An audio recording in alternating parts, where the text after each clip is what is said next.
if you categorize it as such. I think it's not. It's competition. I think if you walk up on me in the parking lot, you hit me in the head with a crowbar, that's violent. If you come in the parking lot and you hand me a crowbar and you have a crowbar and you say, hey, I'm getting ready to steal what you have. Right. Let's go. That's competition. That's not violent to me. Right. That's competition. I understand. Right. To me, that's competition. But what's interesting is that even the guy that hits you across the head without warning is competing with you. He's competing, but he feels like he has to do that because he feels like in some way he's at a disadvantage. Indeed. And he's trying to get a one up. Indeed. Or he's not concerned about things being even. Right. He's concerned about winning, which is what all competitors should concern themselves with. And that's why 60,000 people don't line up in the stands to see somebody hit somebody over the head with a crowbar. Right. But they will see two people hit each other in the head with their heads in a football game. Right. But it's all violent.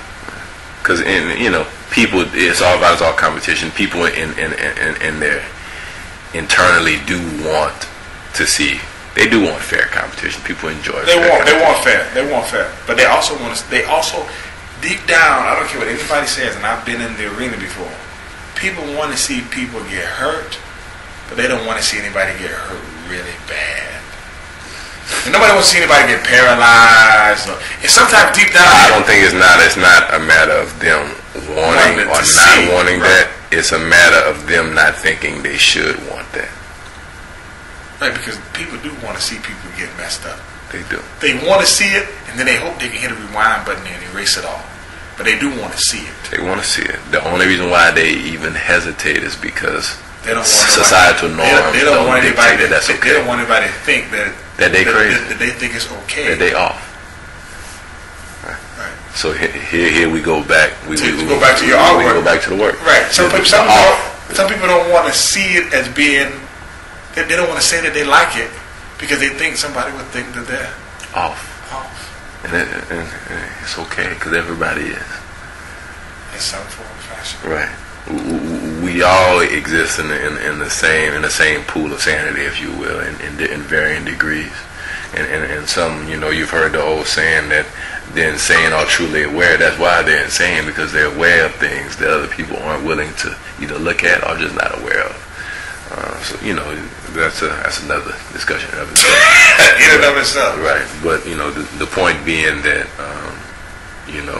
the offness is often a reflection for people, and it's okay, and some people can accept it easier than others.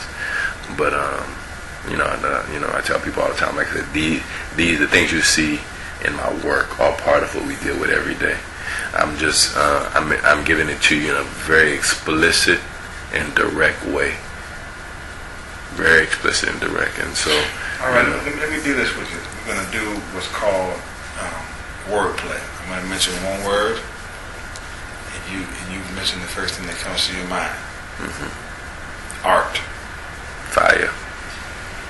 Sex. Violence. Vagina. Pussy. Penis. Love. Hate. War. Time. Fight. Now. Woman. Forever. Friend. Next. Howard. Now. Stephon. Forever. Grandmother. Love. Father. Forgot. Remembrance. Love. Church. God. Jesus. Water. Love. Hands. Bill. Sculpting. Me. Happy. Love. Where can someone find your artwork? Well, they can find it in my studio, of course. But the way the art world works is, we have exhibitions that are curated, or a better way to put it in layman's terms, there's an individual who are hired by galleries to choose works to put in that gallery for a period of time. That period of time is from 1 to 2 months. Typically, outside of those times, a gallery will show from its collection. So it'll show from its collection for a period of months, and then it'll bring in a curator, that individual I spoke of, to choose a group of artists to show their work for another period of time. That's generally how the process works. Where has your art been shown recently? Recently, I had a show at MICA, which is the Maryland Institute College of Art. That's in Baltimore, Maryland. I had a show there, and I also recently had a show at the airport. It's the Ronald Reagan National Airport in D.C. That's my 2 most recent showings. Before that, it had been a while since I had shown.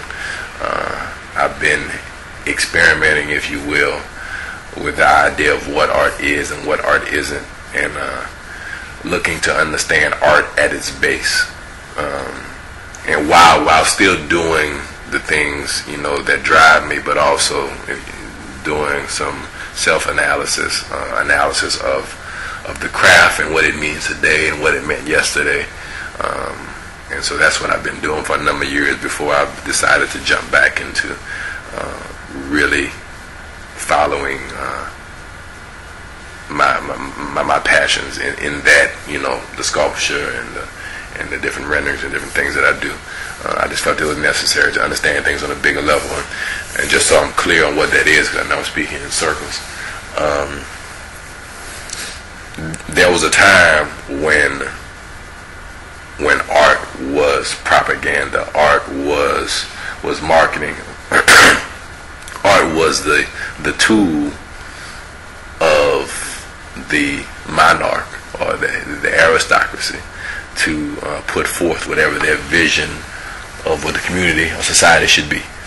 So artists were hired to do these things. They were considered skilled craftsmen.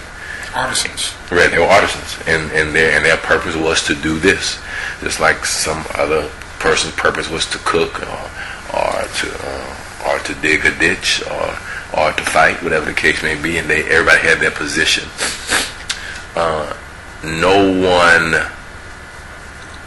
The idea of self-exploration was not. And it's not that it wasn't allowed; it just didn't make sense. Self-aggrandizement. Yeah, it's just, right. It didn't make sense. It didn't make sense, and people didn't have time to do that. They only had time to do what they were supposed to do to make society better for that period of time, to progress, if you will. So that's what art was, and that's what it was for a long time.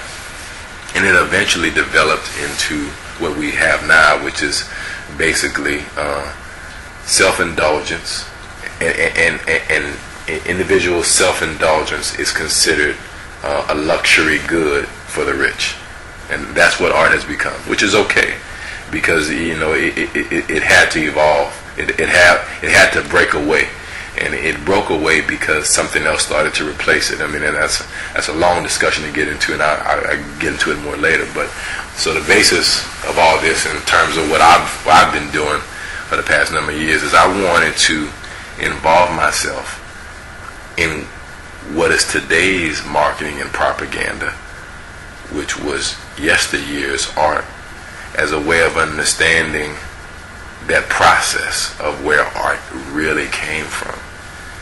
Right. So, as a result, I involved myself in the branding and the marketing and the propaganda of making an individual do something because of what you show them, or for what you have them read, and they decide, well, I'm going to do this because of that.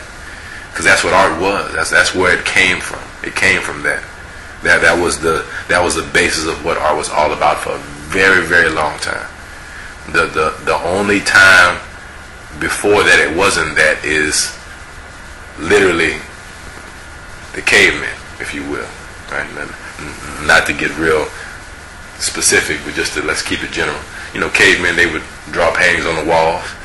That was probably, art at its purest, in that, here's this man and just wanting to represent something he saw and tell a story. Right. Okay. Right. So that's what art was and should be, and in a sense we've come back to that. So it started there just for a quick second, and then people started to realize that these drawings were having effects on their community, on their people, and so the monarch or the head of a tribe or a people was like, well, we're going to start to use this as propaganda. Right, to tell the story that I want, the way I want the story to be told. Right, because art was always, has been, and will be a form of communication from the artist to the viewer. Right. And over a period of time, there have been individuals who begin, at its purest sense, the artist was just trying to communicate. As the process, we can say, got tainted, there were people who influenced the artist to tell a